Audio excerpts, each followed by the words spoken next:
Menteri Yusof kini berada di Jakarta International Stadium bagi mengikuti rapat umum gergasi calon Presiden Anies Baswedan terus saja langsung ke Jakarta. Terima kasih rakan setugas di Kuala Lumpur. Hanya tinggal 12 jam berbaki untuk tiga calon Presiden Indonesia, Anies Baswedan, Prabowo Subianto dan juga Ganjar Pranowo untuk melakukan kempen-kempen terakhirnya sebelum tempoh bertenang akan bermula jam 12.30 malam ini.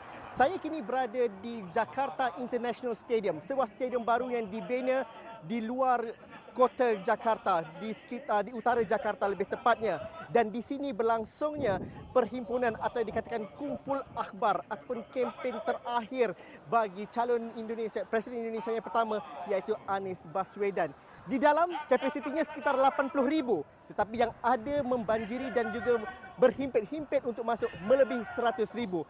Di luar ini sahaja, beberapa layar besar dibuka dan menempatkan puluhan ribu yang lain.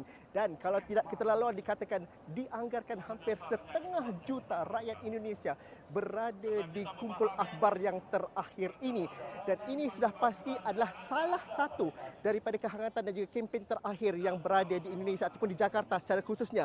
Kerana sebentar lagi, sekitar jam 2 petang waktu Jakarta, bakal berlangsung satu lagi kumpul akhbar seperti ini di Stadium Gelora Bung Karno, di mana itu bakal menampilkan calon presiden kedua, iaitu Prabowo dan juga pasangannya Gibran, iaitu anak kepada Presiden Jokowi. Tapi suatu perkara yang menarik, jika dikatakan pesta demokrasi, inilah pesta demokrasi yang sebenar. Kerana masyarakat daripada pelbagai lapisan masyarakat, saya berjumpa dengan anak kecil sehinggalah kepada warga emas yang bertongkat untuk menghadiri kempen terakhir oleh Anies Baswedan ini. Dan tidak keterlaluan dikatakan bahawa mereka berkumpul dari sini sejak tengah malam tadi. Walaupun pintu stadium hanya dibuka pada jam 4.30 pagi tadi, tapi kalau anda sudah berada di sini, saya membuka siaran Metro News di sini sebentar pagi tadi, awal 5.30, ianya sudah dihampiri dan juga dibanjiri oleh penyokong-penyokong Anies Baswedan dan juga Muhaimin Iskandar. Dan ini adalah satu, bagaimanakah nasib mereka, itu hanya akan diketahui pada 14 Februari nanti. Tetapi euforia dan semangatnya para penyokong ini dimanfaatkan dengan sebaik mungkin sebelum tempoh pemilihan ataupun tempoh berkempen akan berakhir pada 12.30 malam nanti. Sebenarnya Anies Baswedan dijadualkan untuk berucap sekitar jam 10.30 pagi di waktu Jakarta ini, tetapi kerana kehangatan sesaknya stadium ini menyebabkan mungkin acara itu berganjak ataupun tertunda sedikit sebanyak.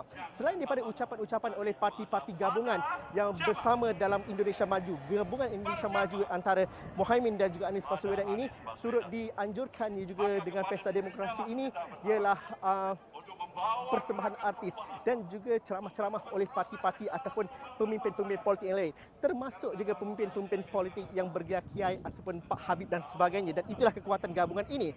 Dan satu perkara yang ingin dikatakan juga di sini bahawa dan yang dikatakan di sini, satu perkara yang dalam perhatian kami ialah dengan kapasiti stadium sekitar 80,000 yang masuk sudah dalam 100,000, aspek keselamatan juga amat dititik beratkan dan juga ramai yang masuk berhimpit ke dalam dan juga ramai juga khawatir kerana ada beberapa kejadian mereka yang pengsan dan juga berhimpit juga berlaku sebentar tadi. Ini sedikit rangkuman yang kami bawakan langsung dari Jakarta International Stadium di Jakarta Utara ini. Ini adalah kempen terakhir ataupun grand finale untuk calon presiden pertama Indonesia, calon nombor 1, iaitu Anies Baswedan dan juga Muhaimin Amin. Perkembangan